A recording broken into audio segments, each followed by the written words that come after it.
There is a place in the Black Hills of South Dakota where the ponderosa pines grow so thick the light comes through in columns. I don't just know that place. I am from that place. My family's roots run deep into that ground, generations of people who built their lives in the shadow of those hills, who know the names of the creeks, who remember the land before it became a destination. The Black Hills are not a backdrop to my story. They are my story. And there is a road in Rifle, Colorado, Highway 13, where you pass a long, low-engineered mound built into the earth. It does not look like much. A grassy hill, a fence line, some monitoring equipment. I lived 10 miles from that mound for over a decade. I drove past it hundreds of times. What is buried inside it is the legacy of uranium mining. 4 million cubic yards of radioactive tailings moved there so they would stop leaching into the ground and the water. The cleanup took years. The monitoring never stops. Now a Texas company wants to mine uranium on the southwestern edge of the Black Hills. The federal government approved the first construction step 5 days ago. I have something to say about that. The project is called Dewey Burdock. It is named for 2 small rural communities near Edgemont, South Dakota, Fall River County, Custer County, along the southwestern edge of the Black Hills. The company behind it is enCore Energy Corporation. They are based in Dallas, Texas. They trade on the NASDAQ under the ticker EU. Their wholly owned subsidiary, PowerTech USA Incorporated, holds the permits.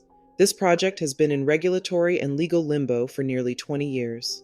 On June 16, 2026, 5 days ago, the Bureau of Land Management issued a final decision authorizing PowerTech to begin constructing infrastructure on approximately 240 acres of federal land, access roads, groundwater monitoring wells, overhead power lines. That is what the document says.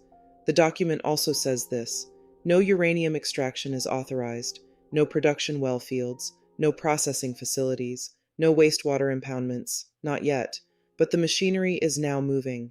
The path that got us here runs through a federal program called FAST-41. The Dewey Burdock project was added to the FAST-41 fast-track permitting program on August 28, 2025, under President Trump's executive order directing federal agencies to accelerate domestic critical mineral production. Dewey Burdock is not the only uranium proposal in the Black Hills. There are 3: Dewey Burdock, the Cord Project, Wolf Canyon. As of September 2025, 259,014 acres of the Black Hills are currently under active mining claims.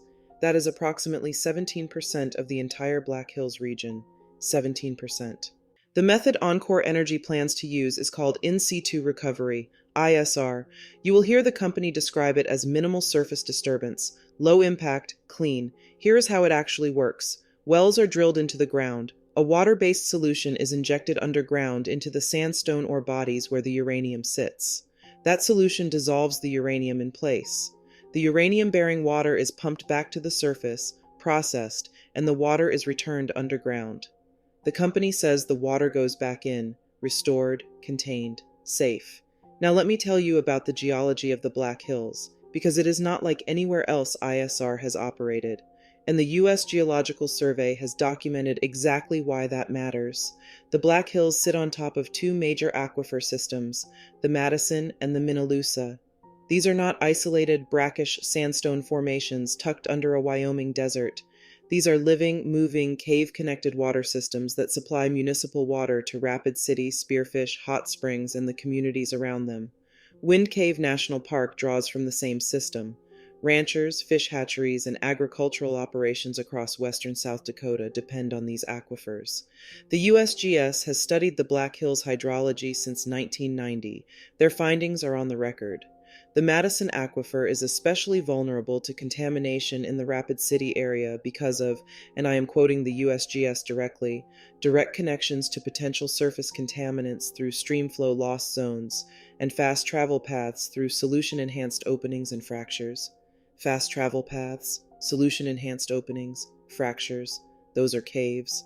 The Black Hills are riddled with them. Wind Cave, Jewel Cave, hundreds of unnamed solution cavities and karst conduits running through the Madison limestone.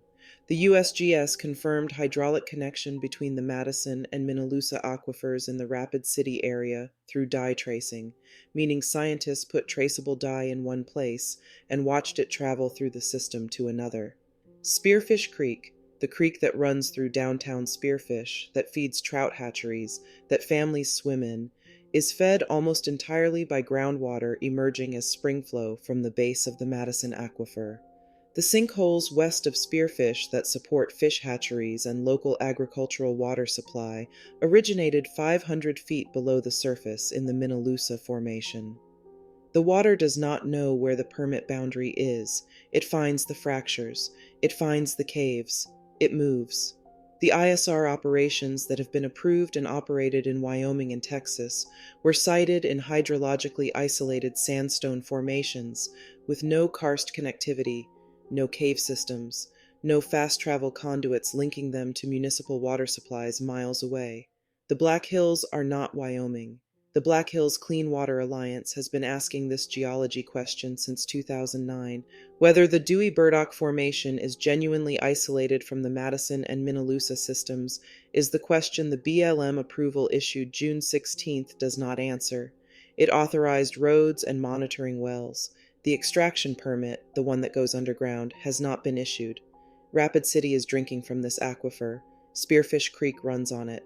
Hot Springs was built on its springs. And somewhere below all of it, the caves are still moving water through the limestone the same way they have for 10,000 years, without asking anyone's permission. I want to tell you what I saw on Highway 13. The Estes Gulch disposal site sits approximately 6 miles north of Rifle, Colorado, on federal land administered by the Bureau of Land Management. It is an engineered containment cell, built to hold what the uranium mills left behind. The U.S. Department of Energy moved approximately 4.18 million cubic yards of radioactive tailings and contaminated materials to that site, from the old rifle mill, from the new rifle mill, from surrounding properties, covered with an earthen radon barrier, frost protection layers, and rock erosion protection. The documents describe the contaminants found at the rifle processing sites: uranium, selenium, vanadium, heavy metals, ammonia, sulfates. The alluvial aquifer, the groundwater that sits in the sediment along the Colorado River, was contaminated by seepage from the former tailings piles and raffinate ponds. The Colorado River runs through Rifle. I drove past that containment mound regularly for over a decade. It does not announce itself. There is no sign that tells you what is inside. It looks like a landscaped hill on the side of a highway. That is what uranium mining leaves behind: a permanent structure, permanent monitoring, permanent liability, held now by the federal government, in perpetuity, under a general license from the Nuclear Regulatory Commission. The rifle mills operated from the 1950s through 1984. The monitoring has not stopped. Before there was a Dewey Burdock permit application, before there was an enCore Energy Corporation, before there was a state of South Dakota, there was a treaty. On April 29, 1868, the United States government and the Sioux Nation signed the Treaty of Fort Laramie.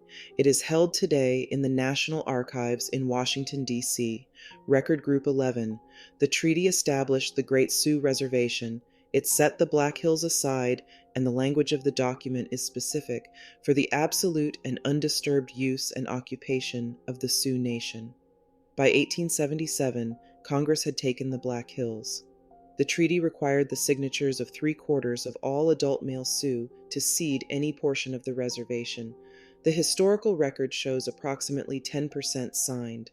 In 1980, the United States Supreme Court ruled that the taking of the Black Hills was illegal. The Lakota Sioux refused the settlement. The interest has now compounded to over $1 billion, sitting unclaimed. They are not asking for money. They are asking for the land. That is the ground where enCore Energy wants to mine uranium. You would never drill for uranium in the lawn of the White House. You would never mine for lithium at Arlington National Cemetery. Taylor Gunhammer, NDN Collective. We are the people who live downstream. Whenever the water is affected, anything downstream, we're going to be the ones to drink this water. Mashanaposhee Camp, Porcupine, South Dakota. We report what the document says. The document says the Black Hills were promised. The document says the promise was broken.